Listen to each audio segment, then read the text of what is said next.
my Eric Cantona football card. Ooh. Are you a United fan? No, Okay. not in the slightest. Right. Well, explain why it means so much. I'm like a 4-year-old Brighton fan. Okay. What is the significance of this Cantona football card? Twofold, threefold, maybe. It's not folded. It's like pristine. Oh, actually, maybe it is a little bit scuffed now. I bought it off my son, my eldest son, for a £5. He charged me a £5 for this card. How old was he? He was 10. Good business. Really good. Hard negotiation as well. Yeah, exactly. But I finally managed to get it for a £5. And him and his brother, they're mad for football cards at the minute. They're loving it. It's really connecting them, actually. Nice. How old are they? 5 and 10. Right, lovely. So they're loving it. Although it's connecting them, but also causing some of their biggest fights. You know, Which in a way is another connection. which is great. Yeah, I'm like, yeah, all for it. Just do it in the corner and stop trying to flog me Cole Palmer. Not interested. Really? Not. Yeah, as good as he is, brilliant. He's not Cantona. I'll only take any Cantona cards you get. All right, that's Okay. fine. And the reason is, I loved Cantona growing up. Well, I wasn't a big football fan, but I just loved him as a character, the way he played the game, the way he didn't really give a fuck. But he did give a fuck because he wouldn't have been as good a footballer as he was if he didn't work hard and care about that, but just his persona. And then the moment that personified it for me was when he two-footed the fan in the crowd. And I went, I want to be him. I want to be that man that is capable of running all the way across a football pitch and then two-footing a fan in the chest. Yeah.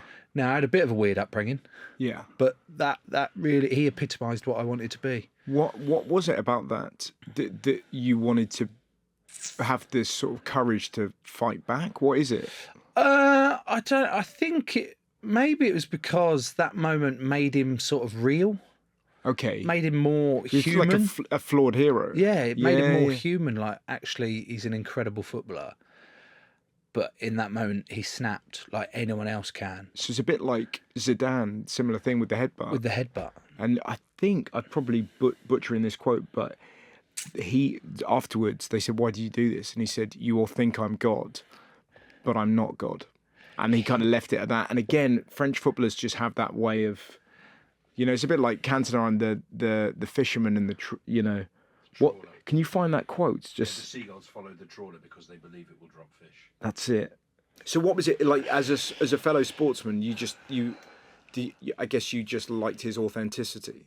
I just loved his persona, his attitude towards it, his individuality, but also not to the point that it never came across detrimental to the team. He always cared about the team, And the team always talk about him in glowing. yeah. But he was himself. You could see that he was just authentic to himself within a team environment, and that's something that I've always been like, well, being part of a team is important, but you can't just put everyone in the same bracket Yes. and expect everyone to be the same and follow suit. It's how can we make everyone thrive in a team environment by putting a big emphasis on people being themselves, being comfortable in their skin, being who they want to be, as long as it's from a place of love and not being detrimental to the goal of the team. Whatever team that is you're in, whether it's a sport-specific team or work or whatever unit that you're a part of, you want people to feel comfortable in their own skin. When you're sort of in like high functioning teams, are there sort of additional help? Do you have additional help to kind of, like you say, get the best out of everybody? Because presumably there is no stone unturned these days. These days, no. Like they're trying to cover all bases because everyone's now gotten to a level, pretty much throughout sport, but in rugby, everyone's gotten to a level where everyone knows everything. So what's the next 1%, 2% that you can tap into to then get on top of the opposition with that? But coming through early doors in rugby, there was never those sort of things around. It was like, just fucking get on with it. Yeah. Find your own way. Yeah. Which I think had its benefits, because maybe we've gone too far the other way now, where we're sort of going to the point of spoon feeding a lot of the new generation coming through, and then they're struggling to think for themselves. They're struggling to stand on their own 2 feet and be like, this is who I am, this is what I stand for. And they become this sort of, feels a bit robotic, like you're just going to churn out the next lot. And it's like, it's kind of similar to football. I was just thinking that there are less and less Mavericks. But that, I think, who did I speak to about this the other day? Jimmy Bullard. I was talking to him about it. I said, what do you think about the football that's played these days? He said, I love it. I love what Pep's done, the system that's in place and the attacking flair and all that. I went, but I don't really see that many flair players anymore. I don't see that many individuals doing a bit of skill, because they're all set in this. Well, like Letitia, for example. Yeah, just going off the cuff and banging it. Cole Palmer is probably one that is now at the minute sort of leading the way there. But I was like, you don't really see anyone. And it's the same with my 10-year-old who plays football. They're all trying to copy Pep and do this system and play within the system that works. But you're like, where's the individuality? Where's the taking on the man one-on-one? Where's the... Yeah, well, what's funny about that is that presumably all of that takes place on like TikTok and YouTube. So there's mad technical skills, but you don't really see them in games. No. But like you say, the thing that sometimes gets the crowd off their seat is that player, a bit like Cantona, that chip. Do you remember that chip he did against Sunderland? Unbelievable. Like, he should really have played it down the right to Beckham. And he would have but been it was- bollocked by Pep Guardiola for not doing that. Yeah. But it was just like, I'm just going to dink it. But the turn, it's really interesting. Like when I do arenas, I do them in the round, because then instead of like, we always thought to perform it like Cantona.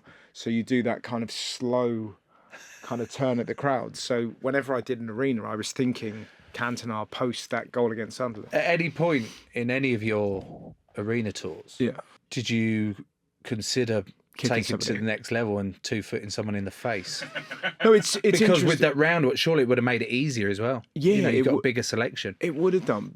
I think the thing is, see, my relationship with stuff, that's why I was interested in asking you, because like sometimes I have a really bad temper on stage, and then I'll say appalling things, and they might work in the heat of the moment, but then I feel afterwards I'm like, ugh. Do you know what I mean? Yeah. So that's why I was interested into why you thought that was the moment with Cantona. Do you not think he felt regret? Well, obviously he didn't. From Well, the he quote. didn't. No. But No. He But probably arguably, did. Joe, judging from your own career, you Well, you'd say that I've probably followed suit in yeah. in certain things. And yeah, there's been many a time where I've done something on the field or said something on the field that in the heat of the moment, like you just described really well, that you go, yeah, that's play on. Yeah. That's fine. Yeah. And then you get off of it and you go, what the fuck? What did I do that for? Yeah. What am I doing it? And And then is that because you're just in the game and your utter focus is winning, do you think? yes and no. I think it's always been a fight with me that I've never felt particularly good at rugby, Right. and I've always felt world class at making other people shit at it. Right. And you know, like, It's sort of like well, Dennis Rodman said that famously about basketball, that he realised that his skill was rebounds, and it was like the ugly thing. And Yeah. he thought, I'm going to make art out of the ugly. And Right. it was that thing of going, I'll be so good at getting rebounds that I'll make that. yeah, that sounds a little bit more skillful than the shithousery that I've attempted over the last 17 years.